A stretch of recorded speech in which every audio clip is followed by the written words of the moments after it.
নিয়াজ ভাইয়ের আগমন, শুভেচ্ছা স্বাগতম।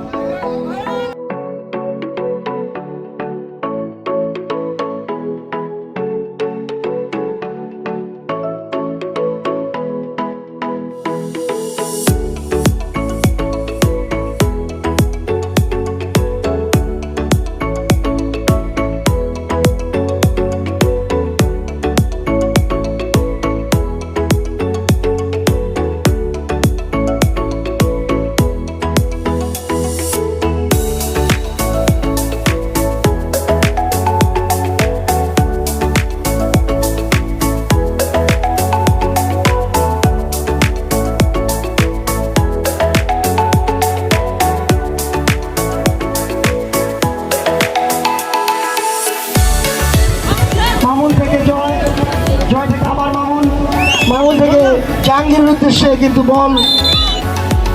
Ball out. বিসমিল্লাহির রহমানির রহিম। প্রিয় উপস্থিতি, ছোট ভাইরা এবং এলাকাবাসী, আমার দলের নেতাকর্মীদেরকে আমি অবগত করতে চাই যে মাদক মুক্ত সমাজ গড়তে হলে অবশ্যই আমাদের খেলাধুলাতে অন্তর্ভুক্ত থাকতে হবে। এই খেলাগুলোতে অন্তর্ভুক্ত থাকলেই মাদক কিন্তু এলাকা ঢুকতে পারবে না।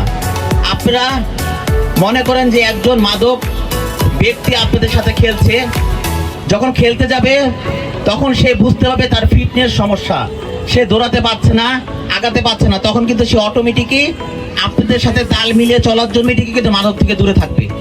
সুতরাং প্রতিনিয়ত এলাকার ছেলেপেলেদের নিয়ে আমরা বিভিন্ন খেলা, ক্রিকেট, ফুটবল টুর্নামেন্ট, যেমন ব্যাডমিন্টন টুর্নামেন্ট, যে কোনো খেলাধুলায় উপভোগ করার জন্য আমরা এলাকা থেকে আমাদের ছোট ভাইদের, বড় ভাইদের টেনে আনতে পারি। এবং আপনারা ইদানিং দেখেছেন যে শাহালি মাজার এলাকা কিন্তু আমি গত সপ্তাহ এর আগে একবার আমি ওখানে গিয়ে অনেক মাদক ধরেছি। ওখানে মাদক অনেক পাওয়া গেছে এবং এই শুধু শাহালি মাজার না, এলাকায় ভিত্তিতে কিন্তু এই মাদক বেচা কেনা হয়, বিভিন্ন জায়গায় বেচা কেনা করছে, খাচ্ছে। এদেরকে আপনি যদি আইডেন্টিফাই করতে পারেন যে এই ছেলেটা মাদক খায়, তাকে আপনারা বুঝিয়ে কিন্তু খেলার মধ্যে আগ্রহ প্রকাশ করতে পারেন। আপনাদের এই তরুণদের দ্বারাই কিন্তু আগামী বাংলাদেশের ভবিষ্যৎ, জাতির ভবিষ্যৎ। সুতরাং আর কিছু বলবো না। যারা আজকে খেলার, আপনারা যারা ম্যানেজমেন্টে আছেন, যারা দায়িত্বে আছেন, কমিটিতে আছেন এবং যারা মাঠে যারা আমাদেরকে উপভোগ করাচ্ছেন, এলাকাবাসীকে উপভোগ করাচ্ছেন, তাদের কাছে আমার অনুরোধ, আপনারা মাদক মুক্ত সমাজ গড়ে তোলেন এবং বিভিন্ন এলাকায় গিয়ে যেন যারা দেখবেন যে মাদক খায় তাদেরকে আপনারা এই খেলার মধ্যে আকর্ষণ করেন। ধন্যবাদ সবাইকে।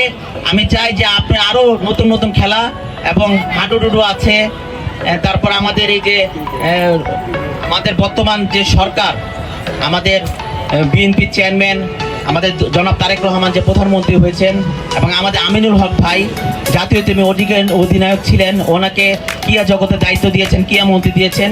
আপনাদের কোনো সমস্যা থাকলে, কোনো কিছুতে আগ্রহ প্রকাশ থাকলে খেলাধুলা কেন্দ্রিক ওনার কাছে আপনারা সহযোগিতা চাইতে পারেন, আমি বরং উপকার করে দিব, আমি আপনাদের কাছে নিয়ে যাব।